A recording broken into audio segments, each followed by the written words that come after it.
Hi guys, welcome back to Nick Saras creation. Today నేను banana chips ఎలా తయారు చేసుకోవాలో చూపిస్తాను అనమాట. ఇది మనకి పప్పు, సాంబారు వీటిలోకి సైడ్ డిష్ గా పనిచేస్తుంది. దానికోసం నేనైతే ఒక అరటికాయ తీసుకున్నాను. అందరూ ఎక్కువ బయట హాట్ చిప్స్ లో వాటిలో కొని అవి ఎక్కువ ప్రిఫర్ చేస్తే హెల్త్ కి అంత మంచిది కాదు. పిల్లలందరికీ బనానా చిప్స్ అంటే చాలా ఇష్టంగా తింటారు కాబట్టి మనమే ఇంట్లో తయారు చేసేసుకోవచ్చు. ఒక 10 minutes లో అయిపోతుంది. దానికోసం ఈ విధంగా కట్ చేసుకున్న తర్వాత బనానాని ఇప్పుడు దీన్ని వాష్ చేసుకుందాం. వాష్ చేసిన తర్వాత దీన్ని ఈ విధంగా 4 ఈ విధంగా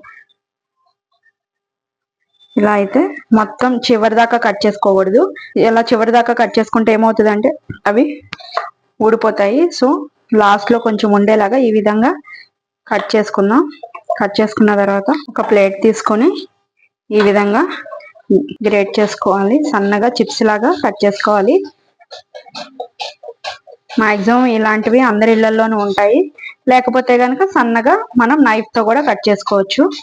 కానీ మన నైఫ్ తో కట్ చేసుకున్న దానికన్నా ఈ విధంగా వీటితో అయితే చాలా అన్ని కూడా ఒకే సైజులో వస్తాయి. మన నైఫ్ తో అయితే కనుక అన్ని ఒక సైజులో రావు. చూడండి ఈ విధంగా. ఇందాకైతే నేను కొంచెం వదిలేసాను కదా, అది ఈ విధంగా ఉంటుంది. దీన్ని పడేయచ్చు.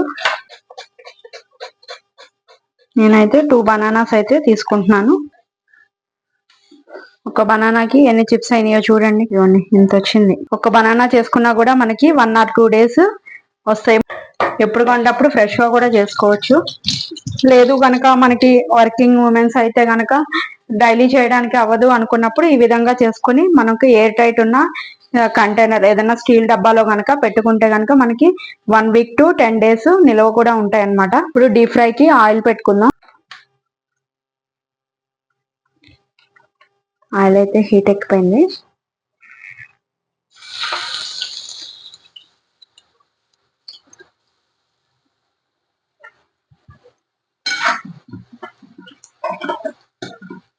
మాడిపోతాయి. దీన్ని లో ఫ్లేమ్ మీదే ఫ్రై చేసుకోవాలి.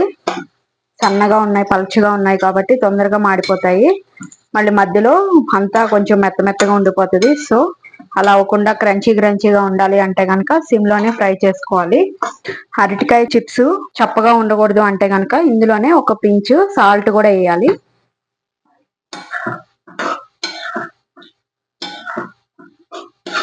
ఇంకొంచెం కలర్ వచ్చే వరకు ఫ్రై చేసుకోవాలి. అప్పుడు క్రిస్పీగా ఉంటాయి. అయితే మనకి అది ఫ్రై అయిపోయింది అన్నది సౌండ్ వస్తుంది, క్రంచీ సౌండ్. అలా వచ్చినప్పుడు ఆయిల్ నుంచి తీసేసుకోవాలి. ఈ విధంగా అయిపోయిన తర్వాత ఒక ఎయిర్ టైట్ ఉన్న డబ్బాలోకి తీసేసుకున్నాం. ఇలా తీసేసుకున్న తర్వాత పైనుంచి కొంచెం సాల్ట్ అంటే ఒక పావు స్పూన్, ఆల్రెడీ ఇందాక ఫ్రై అయ్యేటప్పుడు వేసాం కదా, కొంచెం ఒక పావు స్పూను కారం వేసుకుని ఏదన్నా ఒక ప్లేట్ మూత వేసుకుని ఇలా ఈ విధంగా షేక్ చేసుకోవాలి. అప్పుడు ఉప్పు కారం అన్నది కూడా అన్నిటికీ పట్టేస్తుంది. చూడండి